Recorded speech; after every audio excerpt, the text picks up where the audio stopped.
우리 이제 앞에 나와 있던 내용하고 제가 좀 연결들어서 말씀드리면 사도 바울이 에베소에서 한 3년 정도 사역을 했습니다. 3년 정도 사역을 하는 사이에 큰 변화가 있었죠. 거기서는 그래도 회당에서 3개월 동안 말씀을 전할 기회가 있었고, 또 두란노 서원이라고 하는 특별하게 말씀을 전하는 공간이 있었습니다. 거기서 2년여 동안에 말씀을 전했는데, 그 일을 통해 가지고 성경에서는 이게 성경에 보면 약간의 과장법이라 그러거든요. 그거를요, 아시아에 있는 사람들이 거의 다 하나님을 믿었다, 하나님 말씀을 들었다, 이런 식으로 표현이 되어 있는데요. 그 말은 무슨 뜻이냐면 아시아에 있는 지역의 상당수 사람들이 하나님 말씀을 들을 기회가 있었다는 뜻입니다. 그래서 사도 바울이 에베소에 사역을 하는 동안에 우리가 알고 있는 소아시아 7교회 있잖아요. 그 요한계시록에 나오는 그 교회들도 그 어간에 개척이 됐습니다. 그래서 하나님 말씀이 잘 전해지게 됐는데, 이제 우리가 지난 시간에 말씀으로 가면은 사도 바울이 이제 내가 에베소를 떠날 때가 됐는데 에베소를 떠나서는 어떻게 할 것인가, 자기 미래에 대해서 생각을 했어요. 내가 어떻게 할 것인가, 내가 인생을 마무리 져야 되거든요. 이제는 이 마지막 전도 여행을 떠나는 거기 때문에 3차 전도 여행이거든요. 이게 이 마지막을 보내면서 어떻게 할 것인가라고 하다가 첫 번째는 뭘 하기로 했냐면, 그러면 내가 이 마케도니아 지역에 있는 교회는 빌립보 교회라든지 혹은 뭐 또 우리 데살로니가 교회나 베레아 교회나 이런 교회들이 이제 마케도니아에 있는 교회입니다. 그 교회들을 한번 돌아봐야 되겠다. 근데 자기가 시간적 여유가 없으니까 디모데랑 에라스도를 보내가지고 그쪽 좀 알아봐라, 잘 돌봐라라고 부탁을 한번 하고, 두 번째는 사도 바울이 이제 또 한 번 생각한 것은 마케도니아 지역은 자기는 못 가고 그 사람들을 보냈지만 그 사람들을 보내는 김에 그 사람들로부터 연보를 걷어가지고 예루살렘에 있는 교회를 도와줘야 되겠다. 당시 예루살렘 교회가 생활이 어려웠거든요. 그래서 예루살렘 교회에 도와줄 수 있는 연보를 걷기 위해서 디모데랑 아리스도를 보내가지고 비용을 걷어가지고 다시 예루살렘으로 가져와라. 그래서 사도 바울이 이제 그것 때문에 예루살렘으로 가려는 마음이 있었던 거예요. 다시 한번 말씀드리면 사도 바울이 이제 에베소에 있거든요.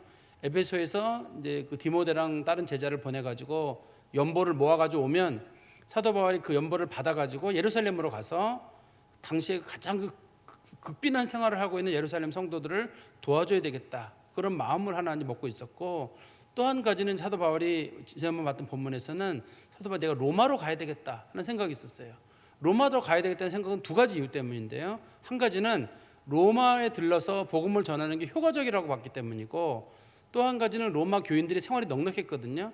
그래서 그 성도들이 자신을 후원해주면 자신이 로마 교회로부터 파송을 받아가지고 서바나에 있는 교회, 소위 스페인이죠 지금, 그게 이제 옛날 사람들이 말하는 유럽의 끝부분입니다.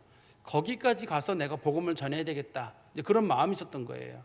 사도 바울이 가고 싶어 하신 곳은 성경에 보면 두 군데만 나오거든요. 지난번 본문에서는 하나는 예루살렘에 내가 꼭 가겠다, 두 번째는 내가 로마에 들르겠다, 이렇게 얘기를 했는데 그게 이제 그런 목적 때문이에요. 어떻든 사도 바울은 자기의 사역을 지금 마무리하려고 하고 있는데요. 오늘 본문에 23절에 보시면 그때쯤이라는 말이 나오잖아요. 이 그때쯤이 그런 뜻이에요. 사도 바울이 에베소를 떠날 때가 됐을 때, 두 번째는 자신이 예루살렘에 들르고 로마로 들러야 된다고 생각을 했을 때, 그리고 자기의 사역이 거의 끝날 때가 됐다고 생각했을 때, 그때쯤의 일을 지금 성경이 설명하고 있는 겁니다. 그때쯤에 사도 바울이 어떤 일을 겪게 됐냐면, 그 에베소 지역에서 사람들하고 충돌이 일어났습니다. 그동안은 이렇게 큰 충돌은 없었던 것 같아요. 그동안은 큰 충돌이 없었던 것 같은데, 사도 바울이 마침 에베소를 떠나려고 하는 그 시간쯤에 얼마 안 남았을 때 큰 충돌이 일어나게 됐습니다. 그 충돌이 일어났을 때 사도 바울이 이 충돌을 사도 바울도 자기가 개입을 해가지고 어떻게든지 막아보려고 했는데 사람들이 사도 바울에게 개입을 하지 못하게 했거든요. 당신은 이 일에 개입하지 마라. 사도 바울은 개입하지 않았는데 하나님께서 기이한 방법으로 하나님이 풀어주셔요, 그 충돌을. 오늘 본문의 내용에 보면 그 충돌에 관련된 내용이 나오는데요. 이 충돌의 직접적인 원인은 뭐 때문에 충돌이 생겼냐면 사도 바울이 전하는 복음의 핵심 때문에 그래요. 사도 바울의 복음의 핵심이 뭐였냐면 26절에 보시면 중간쯤에 사람의 손으로 만든 것은 신이 아니다, 이거예요. 하나님은 사람이 만드는 우상이 아니고, 또 사람이 만든 건 신이 될 수가 없고, 우리 하나님은 눈에 보이지 않는 분이시다. 하나님을 뭐 형상을 만든다든지 혹은 이 형상을 신이라고 한다든지 이런 건 다 가짜다. 사도 바울이 그 얘기를 전했거든요. 근데 그것 때문에 이제 동네에 분쟁이 일어난 거죠. 우리 23절부터 말씀해 보시면, 그때쯤 되어 이 도로 말미암아 적지 않은 소동이 있었으니 즉 데메드리오라 하는 어떤 은장색이 은으로 아데임의 신상 모양을 만들어 직공들에게 적지 않은 벌이를 하게 하더니, 무슨 얘기냐면 이 데메드리오라고 하는 사람이 그 은으로 당시에 사람들이 섬기는 아르테미스라고 하는 그 그리스 로마 신화에 나오는 여신이 있거든요. 그 여신 신상을 만들어 가지고 조그맣게 은으로 만드는 거, 조그맣게 만드는 거예요. 조그맣게 우리로 말하면 이제 뭐 십자가 모양처럼 조그맣게 만들어 가지고 그거를 사람들에게 판매를 했습니다. 근데 그 모형을 자기가 만들어 가지고 모형 만드는 사람이 있고 모형을 판매하는 사람이 있어요. 그래가지고 그 사람 집집마다, 더 큰 게 아니니까요, 집집마다 하나씩은 이제 그 신상을 둘 수 있도록 조그맣게 모양을 만들어 가지고 그것 때문에 그거를 통해 가지고 이제 사람들에게 판매를 하고 사람들은 그것 때문에 이익을 얻고 그런 일이 생겼거든요. 근데 우리 25절에 가보시면 데메드리오가 그 직공들이란 말은 이 본문에서는 그 신상을 만드는 사람들이 직공입니다. 직공과 그런 영업하는 자들, 이거 신상 만드는 거 판매하는 사람이 있을 거 아니에요. 판매하는 사람들을 모아 이르되 여러분도 알거니와 우리의 풍족한 생활이 이 생업에 있는데 우리가 그동안 이 우상을 만들고 우상을 판매하면서 우리가 큰 이익을 보지 않았느냐. 그런데 이 사람들 때문에 우리가 이익을 보지 못할 일이 생겼다. 다시 한번 말씀해 가보시면 26절에 이 바울이 에베소뿐 아니라 거의 전 아시아를 통하여 수많은 사람을 권하여 말하되, 그러니까 사도 바울이 에베소 지역뿐만 아니라 전 아시아, 사실 사도 바울이 전 아시아에 복음을 전한 건 아니잖아요. 성경에서 말하는 아시아는 우리가 살고 있는 아시아가 아니라 터키 지역을 말합니다. 터키 지역을 말하는데 거기도 사도 바울이 위쪽 지역은 아직 복음을 못 전했거든요. 그렇지만 제가 성경에 이런 걸 성경적 과장법이라고 해요. 예를 들어서 누가 말씀을 전하면 거의 전 지역에, 예를 들어서 예수님께서 가버나움의 말씀을 전했을 때 모이지 않은 사람이 한 명도 없었더라, 그런 표현이 있습니다. 성경에 보면은 많이 모였다는 옛날식 표현입니다. 그거를. 그런데 뭐 그럼 다 왔냐? 그런 건 아니거든요. 그런 것처럼 여기도 사도 바울이 정말 많은 지역에서 복음을 전했는데 그때 그 사람에서 무슨 일이 생겼냐면 이렇게 다시 26절 중간에 아까 제가 읽어드린 대로 수많은 사람을 권하여 말하되 사람의 손으로 만든 것은 신이 아니라 하니 이는 그대들도 보고 들은 것이라. 이제 문제가 생겼어요. 자신들은 은으로 신상을 만들어가지고 이게 아르테미스의 신상이다, 이거 집에 하나씩 두면은 집안이 잘 풀릴 것이다, 일종의 우리로 말하면 부적 겸 마스코트 같은 겁니다. 조그만 거예요. 조그만 걸 집에다 하나씩 두는 거죠. 그 구약 성경에서는 이거를 드라빔이라고도 부르죠. 드라빔이라고 불러가지고 조그만 겁니다, 이거를. 그래서 우리 성경에 보면은 라헬이 드라빔 하나 훔쳐가지고 아버지 드라빔을 훔쳐와가지고 자기 앉아있던 말 안장에 숨기잖아요. 큰 드라빔이 못 숨기죠. 조그만 거니까 거기다 숨겨두는 마스코트 같은 거, 조그만 겁니다. 뭐 커봤자 10cm 이내 아주 조그만 것들이에요. 그런 것들을 만들어가지고 판매를 했었는데 이제 문제가 생긴 겁니다. 자신들은 그동안 이게 우상이 신이다라고 얘기를 했는데 바울이랑 바울의 친구들이 복음을 전하면서 하는 말이 사람이 만든 건 신이 아니다라고 말씀을 전하게 되니까 그 사람들이 그것 때문에 어떤 위협을 느꼈냐면 27절에 보시면 우리의 이 영업이 천하여질 위험이 있을 뿐 아니라, 첫 번째는 우리가 이거 사업하는 일이 천하여진다. 사람들이 저거 우상 저거 다 가짜인데 저 사람 우상 만든다 그래가지고 우상 만드는 사람이라고 놀릴 일이 생기게 되고, 두 번째는 큰 여신 아데임의 신전도 무시를 당하게 된다. 당시에 이제 사람들은 조금만 이거 아데임의 신상을 가지고 있었지만 당시에 그 세계 7대 불가사의 중에 하나가 그 에베소에 있는 아르테미스 여신상이거든요. 엄청 큰 여신상입니다. 뭐 13m인가 되는 여신상이 있거든요. 원래 지금 없어졌습니다만 그게 있었다고 하거든요. 그 큰 여신상이 거기 있었는데 그 여신상이 이제 원래 여신상인 거고 그걸 조금만 모양을 사람들이 만들어 가지고 있던 거거든요. 그러면 우리가 섬기는 이 아르테미스의 큰 여신상이 사람들에게 무시를 당하게 되고, 그 다음에 온 아시아와 천하가 위하는 그의 위엄도, 사람들이 전부 다 특별히 아시아 지역 사람들은 여신을 섬겼거든요. 풍요와 다산의 상징인데 그 여신을 섬겼는데 그 여신이 사람들에게서 그동안 위험을 주고 있었는데 그것마저도 떨어지게 된다.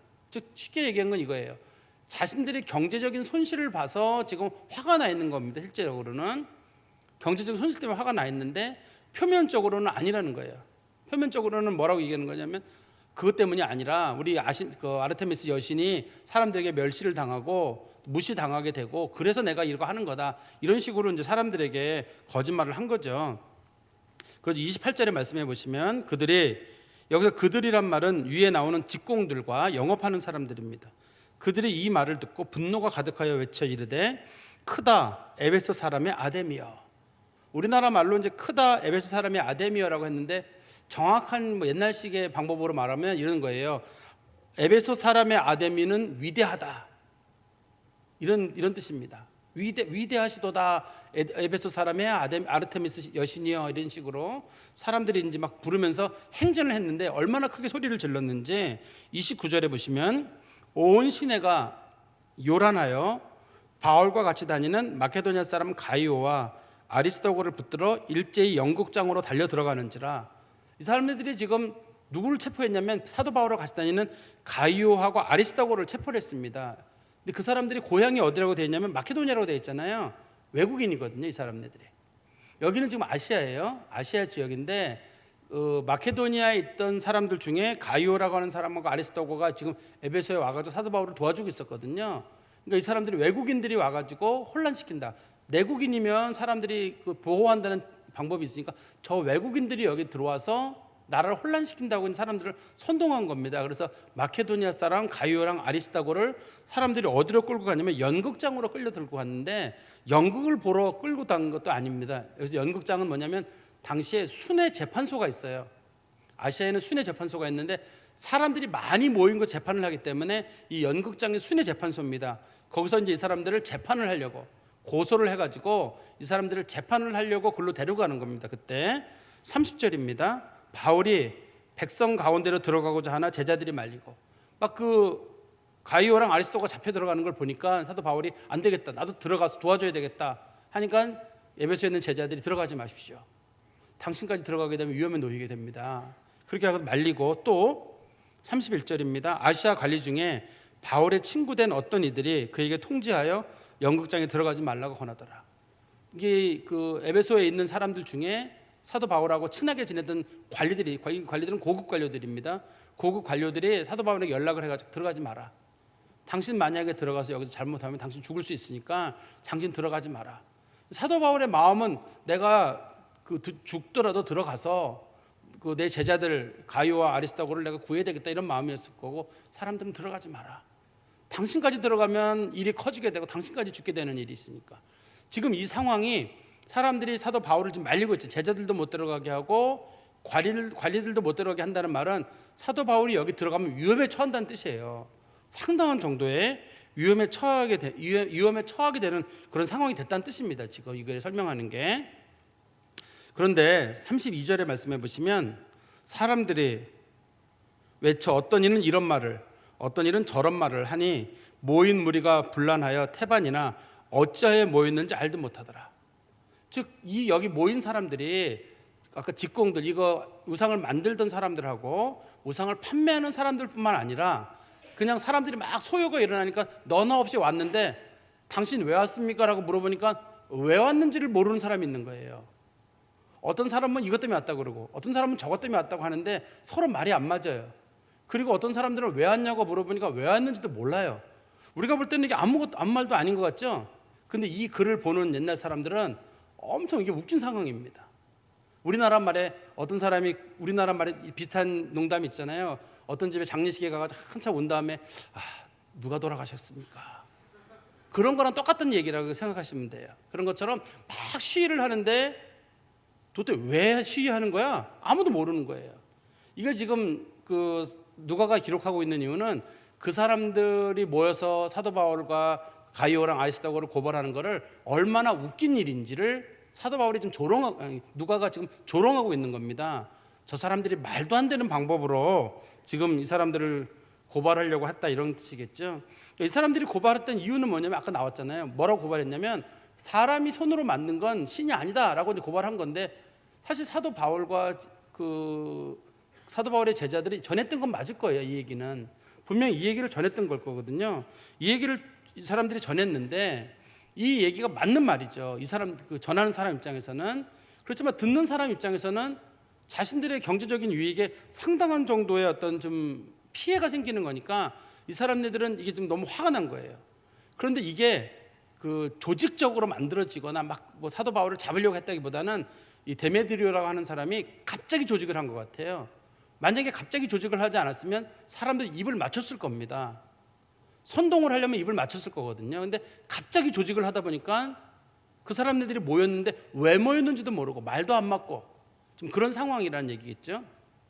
그런데 이 분위기가 얼마나 안 좋았는지를 알 수 있는 장면이 이제 33절, 34절에 나오는데 분위기가 굉장히 안 좋았습니다. 소위 이제 그 어떤 차원에서 분위기가 안 좋았냐면 유대인들을 죽이자 하는 분위기로. 처음에는 지금 말씀을 전한 사람들은 유대인 중에 그리스도인이잖아요. 그리스도인들이 복음을 전했지만 사람들은 저 사람이 그리스도인인지 아닌지 모르니까 그러면 무조건 유대인을 죽이자는 쪽으로 여론이 몰려간 거예요. 유대인들 죽이자, 유대인들 죽이자 이런 얘기들이 막 들리니까 33절에 보십시오. 유대인들이 무리 가운데서 알렉산더를 권하여 앞으로 내어 밀어내니 알렉산더가 손짓하면 백성들에게 변명하려 하나 그들은 그가 유대인인 줄 알고 다 한 소리로 외쳐 이르되 크다 에베소 사람의 아데미여 하기를 2시간이나 하더니. 이건 무슨 말이냐면 유대인들이 자신들의 대표가 이름이 알렉산더예요. 그 사람이 누군지는 모릅니다. 그런데 아마 이 누가가 기록할 당시에는 유명한 사람인가 봐요. 유대인 중에. 알렉산더를 대표로 세워가지고 알렉산더가 말하기를 저 사람들 사도 바울이랑 가이오랑 그다음에 아리스타고 저 사람들 유대인이 아니다. 저 사람들 기독교인이다. 우리는 다르다. 우리 유대인들하고 저 사람들하고는 전혀 상관이 없는 사람들이니까 기독교인들을 죽이지 우리 유대인은 죽이지 말라. 이런 식으로 이제 얘기를 하는 거야, 이 사람이요. 그 유대인들이 아무래도 위협을 느낀 겁니다. 아, 이러다 우리 유대인들 큰일 나겠다 싶어가지고 유대교랑 기독교를 선을 긋는 겁니다. 선을 그어가지고 기독교인들만 죽여라. 유대인은 죽이지 마라. 이렇게 이제 얘기를 한 거예요. 근데 얘기를 듣는 사람들은 화가 나 있으니까 지금 유대인이면 뭐하고 기독교인이면 뭐해? 다 죽여. 이런 식으로 분위기가 지금 간 거예요. 분위기가 그런 식으로 가게 되니까 이제 그 유대인들 중에서는 원래 지금 사도 바울이나 그 뭐 디모데나 이런 사람들을 대해서 적대감을 가지고 있던 사람들이 있었잖아요. 적대감을 가지고 있던 사람들이 더 이상 적대감을 못 갖게 됐어요. 왜냐하면 사도 바울이랑 저기 뭐 유대인들 죽여라, 복음 전하는 기독교인들을 죽여라 했는데 기독교인도 다 유대인이거든요. 그러니까 유대인 죽여라 그러면 결국 자기네 죽이는 게 되는 거예요.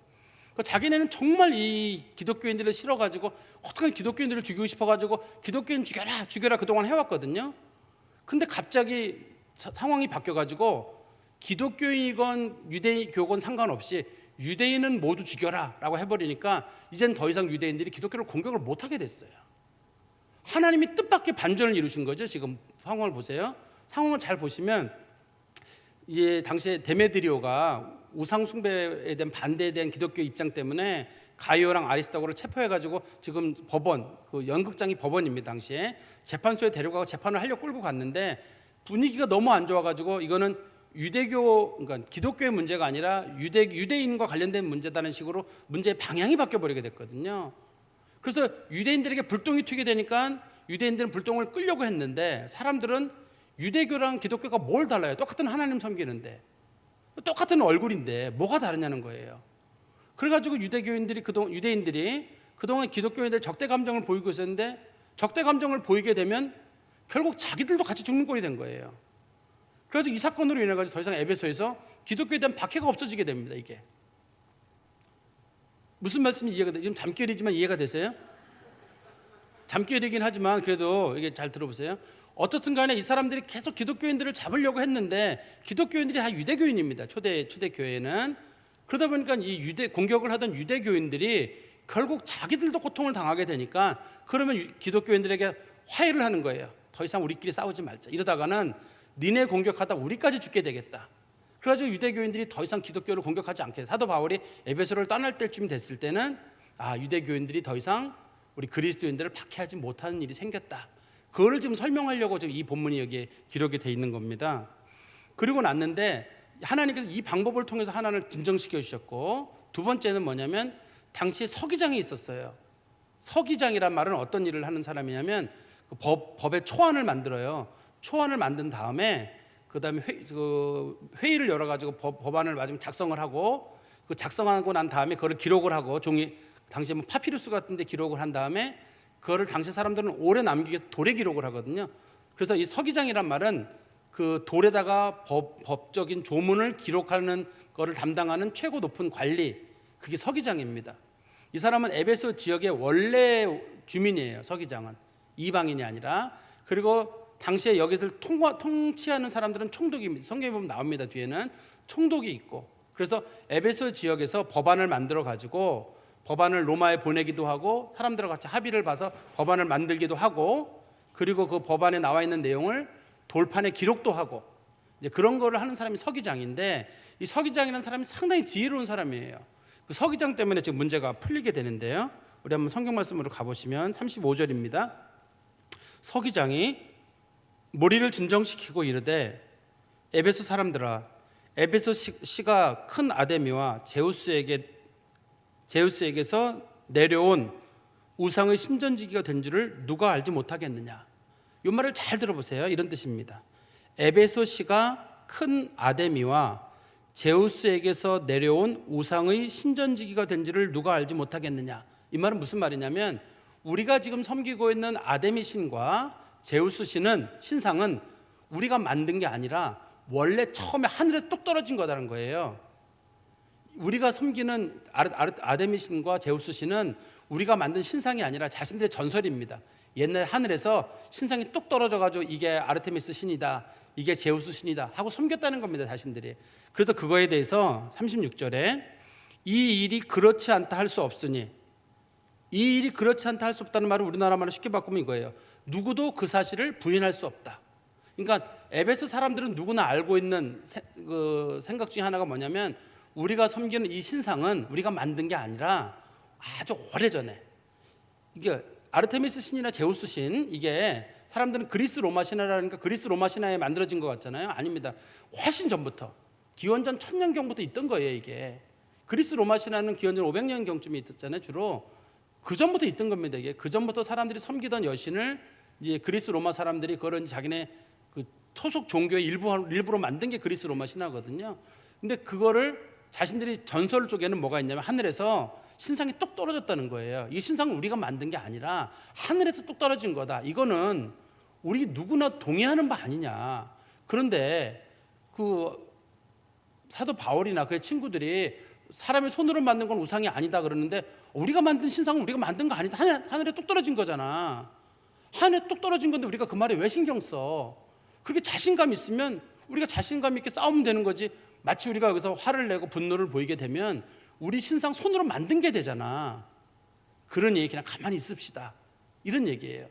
다시 말씀드리면, 자신들이 전설 속에 내려오기를 아르테미스 신성이나 그 다음에 제우스 신상이 하늘에서 뚝 떨어졌다, 마치 유성처럼 뚝 떨어졌다고 믿고 있었거든요. 이 사람들은 믿고 있었기 때문에. 근데 지금 사도 바울의 말에 화를 내는 걸 보면 결국 우리가 우상 만들었다는 말밖에 더 되느냐. 그러니 제발 화내면 결국 우리가 도끼로 제발 찍는 거니까 제발 가만히 있어라, 가만히 있으라고 사도 바울이 지금 설득을 하는 겁니다. 그리고 그래서 36절에 보시면 설명이 나옵니다. 이 일이 그렇지 않다 할 수 없으니, 즉 이거는 부인할 수 없는 사실이니 너희가 가만히 있어서 무엇이든지 경솔이 아니어야 하리라. 만약에 경솔하게 지금 화를 내게 되면 결국 우리 신이 우상이라는 말밖에 안 된다는 뜻입니다. 그리고 37절에 신전의 물건을 도둑질하지도 아니하였고 우리 여신을 비방하지도 아니한 이 사람들을 너희가 붙잡아 왔다.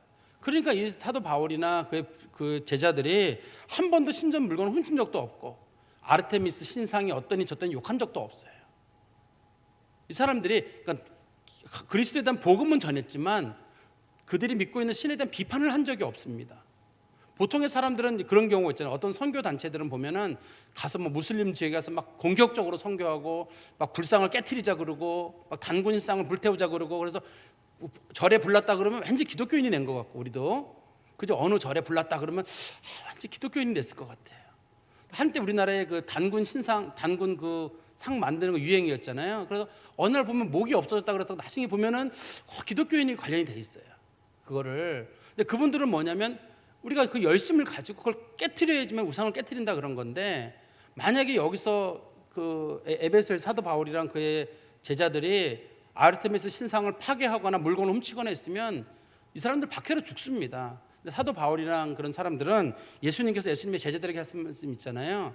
너희들이 뱀처럼 지혜롭고 비둘기처럼 순결하라고 말한 것처럼 말씀을 전하는 순결했지만 지혜가 필요했거든요. 그래서 그동안에 한 번도 부딪힐 일이 없던 거예요. 한 번도 아르테미스 신을 비판한 적도 없고, 사도 바울이 비판한 적이 없어요.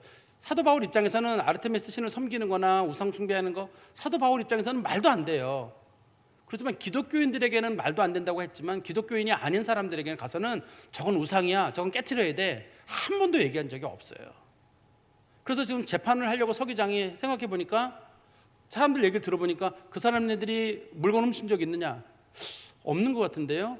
우리 여신을 한 번도 비판했느냐? 비판한 적도 없습니다. 그럼 왜 잡아왔는데? 이렇게 된 거예요 지금.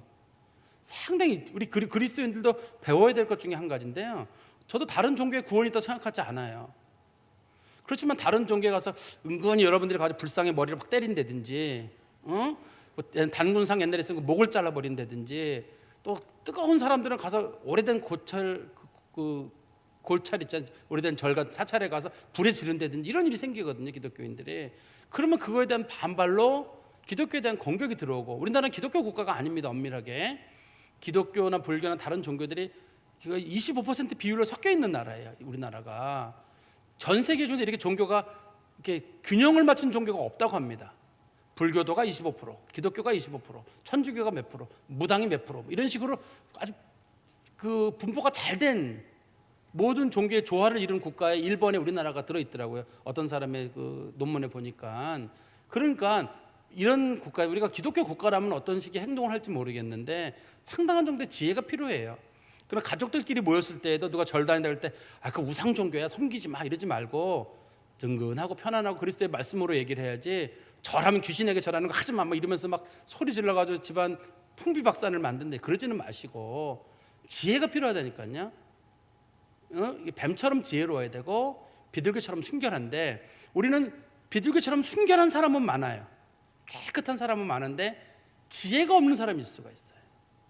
지혜가 없어가지고 결국은 집안이 기독교는 떠나고 막 풍비박산이 나고 교회 자체가 아주 그냥 혼란의 도리에 빠지는 일이 얼마든지 있을 수 있기 때문에, 그게 교회가 그런 면에서는 굉장히 좀 조심해야 되지 않을까, 그렇게 생각하고 있습니다. 그 다음에 우리 성경 말씀 다시 가보시면, 성경 말씀에 38절입니다. 만일, 좋은 소리가 들리네요. 만일 데메드리오와 그와 함께 있는 직공들이 누구에게 고발할 일이 있으면, 만약에 실제로 직접 고발할 일이 있으면 어떻게 하라고 말하냐면, 재판할 날도 있고, 두 번째는 총독들도 있고, 근데 피차 고소하면 되고, 세 번째는 39절입니다.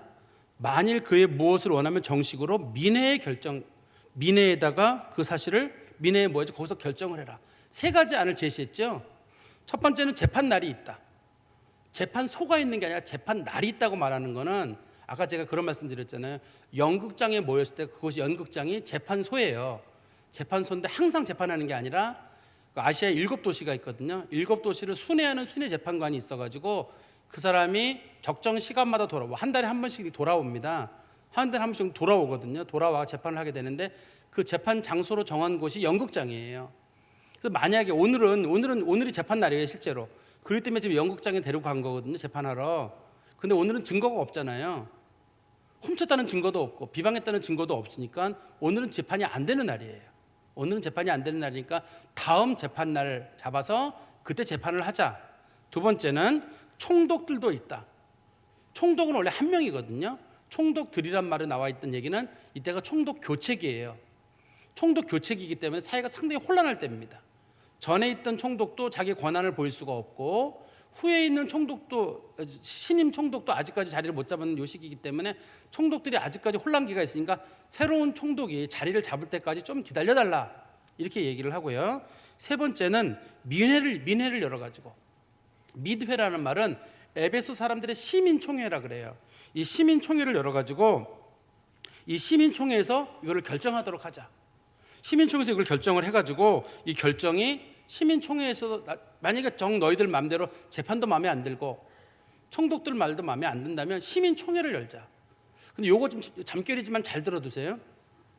시민총회란 말을 그리스어로 보시면 에클레시아라고 되어 있습니다. 우리가 교회란 말이 그리스어로 에클레시아예요. 많은 분들은 에클레시아라는 말만 나오면 뭐 에크가 바깥으로, 그 다음에 클레오가 부르다 이런 뜻이거든요. 그래서 어디에 있는 사람들을 불러가지고 함께 모이는 장소, 이런 식으로 자꾸 의미를 부여하거든요.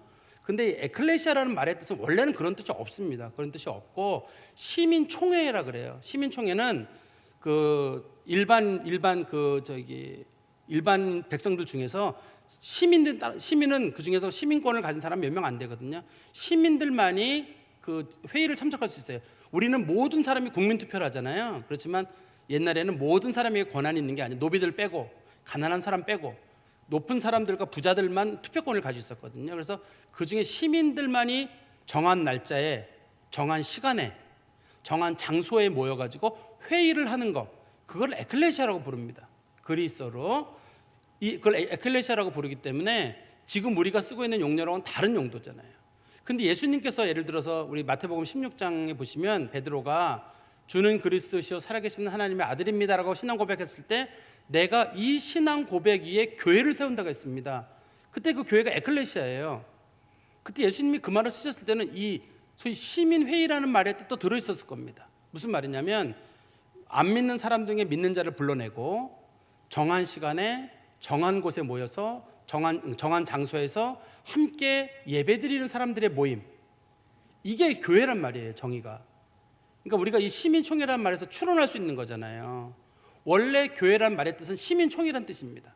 모든 사람이 모이는 게 아니라 그 중에서 시민권을 가진 사람들끼리 모여서 투표를 해가지고 옳고 그름을 결정하던 옛날에 그리스의 회의 제도예요. 그걸 시민총회라고 하거든요. 근데 그게 우리가 성경에서 말하는 교회란 말의 어원과 똑같아요. 단어가. 교회란 말이 그리스어로 에클레시아예요. 에클레시아인데, 그래서 우리가 교회란 말을 앞으로 이해할 때는 두 가지로 이해할 수 있을 거예요. 하나는 그동안 우리가 알아왔던 것처럼 안 믿는 사람들 중에서 하나님께서 믿는 사람들을 택해가지고 그 사람들을 구원하기 위해서 모아놓은 사람들의 모임, 그런 뜻도 하나가 있고, 두 번째는 그 사람들이 정한 시간, 정한 장소에 모여서 함께 회집하고 예배드리는 거, 이것도 교회예요. 그래, 이렇게 제가 이거 자세히 설명을 드리는 이유는 뭐냐면, 많은 분들이 교회 그러면 건물은 교회가 아니라고만 자꾸 그러세요. 건물은 교회가 아니고 믿는 사람이 중요하고 그 영혼이 중요하다. 건물은 교회가 아니다 그러는데, 제가 이것 때문에 한번 크게 비판을 받은 적이 있어서 제가 이거 머릿속에 딱 남아서 그래요. 제가 이런 비슷한 얘기를 유학 가서 한번 한 적이 있었거든요. 근데 그 교수님이 개혁주 유명한 신학자예요. 그분이 저한테 그러시는 거예요. 나는 그 미스터 심을 굉장히 보수주의자로 알았는데 어떻게 이렇게 교회론에서 그렇게 극단적이냐는 거예요. 천주교의 유명한 그 교회론 가르치는 사람 중에 한스 큉이라는 유명한 자유주의자가 있거든요. 그 사람이 그걸 주장해요. 건물은 교회가 아니다. 사람이 교회다. 사람이 모여 있는 게 교회고 건물은 교회가 아니다. 건물은 학원도 되고 뭐 학교도 되고 어디도 빌려도 건물이 교회가 되지, 사람이 중요한 것, 이런 식의 그게 극단적인 교회론입니다. 근데 그게 한국 교회는 대부분이 그거를 교회론으로 알고 있어요. 그래서 제가 말씀드리는 거예요. 교회는 예수 그리스도 택한 사람들의 모임입니다. 1차적으로는. 두 번째는 그 사람들이 정한 장소, 정한 시간에 모여서 함께 회집해서 예배드리는 것까지 포함돼야지만이 교회예요. 그래서 우리가 위례광명교회라고 볼 때 이 건물 안에 모여서 회집해서 예배드리는 것도 교회고, 이 안에 모이는 성도들의 모임도 교회예요. 둘 다 교회예요. 이게 둘 다 교회로 봐야지, 건물은, 요즘 사람들은 건물은 중요하지 않다, 그러니까 온라인으로 예배드려도 된다는 분도 계시고, 꼭 굳이 교회에 나와야 될 필요가 있냐, 사이버 공간도 공간이다라고 주장하시는 분들이 계시고, 또 이 교회에 대해서 학교면 학교를 빌리면 어떠느냐, 학원을 빌리면 어떠느냐, 우리끼리 모여서 예배드리면 되지 않느냐, 그런 것들은 사실 교회론에서 가장 극단적인 경우입니다.